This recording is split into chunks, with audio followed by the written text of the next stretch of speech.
pagi saudara-saudari yang terkasih dalam Yesus Kristus. Saya percaya kita semua ada dalam kasih karunia Tuhan kita Yesus Kristus di hari yang baru ini. Sebelum kami memulai renungan pagi kami hari ini, kami mau berdoa dan mengucap syukur Tuhan untuk kasih setiamu di hari yang baru ini.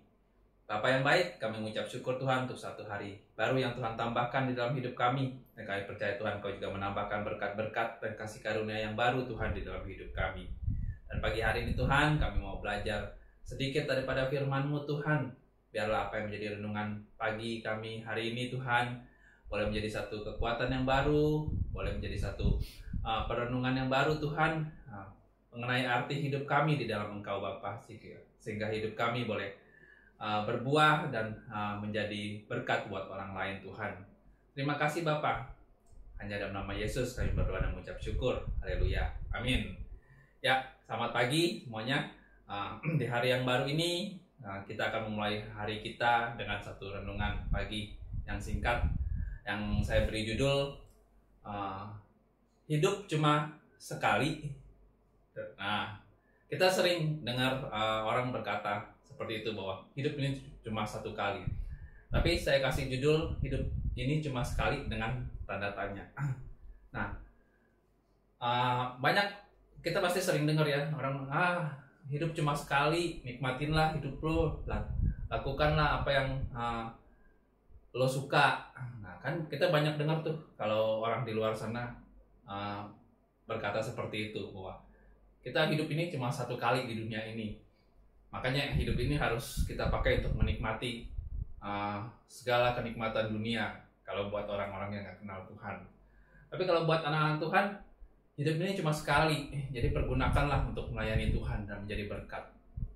Nah, sebenarnya setelah saya renungkan, kayaknya pepatah atau ungkapan ini sedikit salah ya. Terus saya menemukan satu quotes dari seorang dibilang seniman atau apa, mungkin dulu dia kayak presenter gitu, mungkin saudara juga pasti tahu lah, Cak Lontong bilang nih, hidup itu setiap hari, mati cuma sekali. Saya pikir benar juga ya. Nah, kalau kita pagi hari ini kita bisa ada, itu berarti kita punya hidup yang baru. Kemarin kita juga hidup. Kalau dipikir-pikir benar juga ya, mati itu cuma sekali. Sekali kita mati, udah kita nggak bakal ada kesempatan untuk mati kedua kali, mati ketiga kali. Tapi kalau kita hidup, setiap hari kita hidup. Setiap kita bangun tidur, kalau kita masih boleh ada, berarti kita hidup. Nah, makanya setiap pagi begitu kita bangun, kita buka mata, kita sadar kita masih hidup. Kita harus mengucap syukur sama Tuhan. Nah, saya juga mengajarkan anak saya seperti itu, bahwa setiap pagi saya bilang kalau Jojo bangun tidur, Jojo harus berdoa. Doanya cukup singkat aja. Thanks God for this new day. That's all. Cuma begitu aja. Ya karena benar-benar setiap hari baru itu adalah satu kehidupan yang baru buat kita. Ya karena sesuai ungkapan Cak Lontong tadi, hidup setiap hari tapi mati cuma sekali. Nah, apa yang mau saya bagikan pagi hari ini adalah bahwa kalau kita diberi hidup berkali-kali setiap hari, berarti Tuhan kasih kita kesempatan berkali-kali sampai kita itu mati sekali. Nah, Tuhan mau bahwa hidup kita yang setiap hari itu bisa menjadi berkat. Nah, untuk itu jangan sia-siakan waktu yang udah Tuhan beri. Jangan sia-siakan hidup kita yang Tuhan udah kasih setiap hari yang baru. Nah, apa yang harus kita lakukan dengan setiap hari baru yang Tuhan kasih dalam hidup kita? Saya mau baca satu ayat di dalam Yakobus 4 ayat 14. Sedang kamu tidak tahu apa yang akan terjadi besok. Apakah arti hidupmu? Hidupmu itu sama seperti uap yang sebentar saja kelihatan lalu lenyap. Nah, ayat ini berkata bahwa kita tidak akan tahu apa yang akan terjadi di hari esok. Ya betul, saat kita mengakhiri hari ini, mungkin nanti kita selesai, kita beraktivitas sepanjang hari ini, kita bersiap untuk tidur, kita berdoa dan kita mengucap syukur untuk apa yang Tuhan beri di hari ini. Kita nggak bisa memastikan bahwa besok kita pasti kita bangun, belum tentu.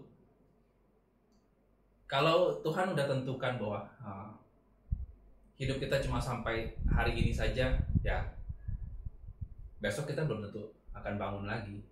Ya masih bagus kalau kita mending dipanggil Tuhan di dalam tidur kita. Kita bisa dipanggil Tuhan kapan aja, dalam keadaan apapun juga. Nah, dalam setiap hari yang Tuhan kasih, dalam hidup kita yang berkali-kali dan setiap hari selalu baru, apa yang harus kita lakukan? Nah, banyak orang menghabiskan waktunya untuk mengumpulkan harta di dunia. Kita kerja mati-matian dari pagi sampai malam. Itu salah? Enggak. Tapi Tuhan juga mau bahwa kita juga mengumpulkan harta kita di surga. Nah, seperti di Matius 6 ayat 19 berkata, "Janganlah kamu mengumpulkan harta di bumi. Di bumi ngengat dan karat merusakkannya, dan pencuri membongkar serta mencurinya. Tetapi kumpulkanlah bagimu harta di surga. Di surga ngengat dan karat tidak merusaknya, dan pencuri tidak membongkar serta mencurinya." Ya, hidup kita sebagai manusia, kita wajib bekerja untuk mencukupi kebutuhan kita, mencukupkan kebutuhan keluarga kita. Tapi jangan jadikan itu sebagai tujuan selama kita hidup. Matius berkata bahwa kita juga harus mengumpulkan harta kita di surga. Nah, setiap kesempatan, setiap hari baru yang Tuhan kasih, harusnya kita juga mengumpulkan harta kita untuk kita ada di surga nanti.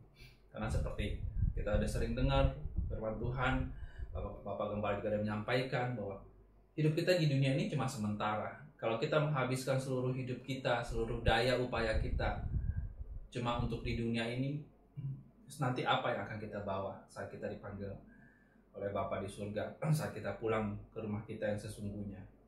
Nah, jadi saya cuma mau bilang pagi hari ini bahwa jangan sia-siakan setiap hari yang baru yang Tuhan beri. Jangan sia-siakan setiap kesempatan yang ada dalam hidup kita.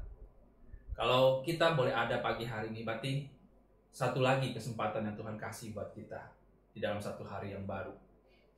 Ingat, hidup kita setiap hari. Jadi lakukanlah apa yang kita bisa. Lakukanlah yang terbaik buat sesama kita, buat Tuhan di setiap hari yang masih Tuhan izinkan buat kita nikmati. Dan mati cuma sekali. Ya, istilahnya begitu waktu kita habis, ya udah kita nggak bisa berbuat apa-apa lagi. Kekayaan yang disia-siakan kadang bisa diperoleh kembali. Kesehatan yang disia-siakan jarang diperoleh kembali. Tetapi waktu yang disia-siakan tidak pernah diperoleh kembali. Nah, ini mungkin satu quotes yang ada benarnya juga, bahwa kekayaan yang disia-siakan kita bisa kumpulin lagi. Kesehatan yang disia-siakan ya jarang, tapi ada yang bisa diperbaiki. Tapi kalau waktu yang kita sia-siakan, nggak akan kita bisa peroleh kembali walaupun sedetik pun. Jadi gunakan kesempatan yang ada, yang Tuhan beri di setiap hari yang baru yang Tuhan izinkan kita jalani hari demi hari ini. Jangan cuma berfokus akan hidup kita, jangan cuma berfokus akan segala kebutuhan kita, tapi cobalah untuk tetap menjadi berkat untuk orang lain, orang-orang di sekitar kita. Mungkin kita nggak harus menjadi superhero, tapi berkat sekecil apapun yang kita bagikan buat orang lain. Ya mungkin buat kita itu hal yang sepele, tapi mungkin hal itu akan menjadi satu hal yang besar buat orang lain. Mungkin saudara memberi ya istilahnya 10.000 atau bahkan 1.000 buat orang lain. Mungkin buat saudara itu kecil, tapi buat orang yang benar-benar membutuhkannya saat itu adalah sesuatu yang besar. Ingat, Tuhan Yesus berkata, apa yang kita lakukan untuk seorang yang paling hina di antara kita udah lakukannya untuk Tuhan. Jadi kita nggak perlu jadi superhero, kita nggak perlu melakukan hal-hal yang ya wah untuk menjadi berkat buat orang lain. Tapi dengan kita melakukan hal kecil apapun yang berguna buat orang lain, itu udah menjadi berkat buat mereka. Oke? Jadi pagi hari ini saya cuma mau bilang bahwa kita hidup setiap hari. Jadi jadilah berkat setiap hari. Sampai kita mati sekali dan kita nggak bisa jadi berkat lagi buat orang. Oke? Selamat menjalani hari ini. Tetap semangat di dalam Tuhan dan tetap jadi berkat. Oke, mari kita berdoa. Tuhan Yesus, terima kasih Bapak untuk kesempatan pagi hari ini kami boleh mendengarkan sedikit renungan pagi kami hari ini Tuhan. Bapak, kami mengucap syukur untuk hidup yang Kau beri buat kami, bahwa kami boleh hidup sampai hari ini Tuhan. Itu berarti kami harus menjadi berkat juga Tuhan. Sekecil apapun berkat yang kami bisa lakukan Bapak, biar itu boleh menjadi satu kesukaan buat Engkau dan hidup kami boleh memuliakan Engkau Bapa. Ajar kami Tuhan untuk boleh menghargai setiap hari yang Tuhan beri dalam hidup kami. Karena kami tahu Tuhan bahwa saat kami dipanggil nanti Tuhan, kami nggak akan bisa melakukan apa-apa lagi untuk sesama kami. Biarlah hidup kami boleh menjadi berkat selama kami hidup ya Bapa. Terima kasih Tuhan, taruh hati yang mau jadi berkat di dalam setiap daripada kami, sehingga hidup kami boleh berbuah dan buah kami boleh dinikmati oleh orang-orang sekitar kami. Terima kasih Tuhan, Engkau juga berkati kami semua Tuhan di dalam kami menjalani sisa hari ini, biar kami boleh menjadi berkat dan kasih karunia Tuhan dan pemeliharaan Tuhan menyertai setiap kami Bapa. Terima kasih Tuhan, hanya dalam nama Yesus kami berdoa dan mengucap syukur. Haleluya, amin. Oke, bye-bye, shalom, tetap semangat, see you.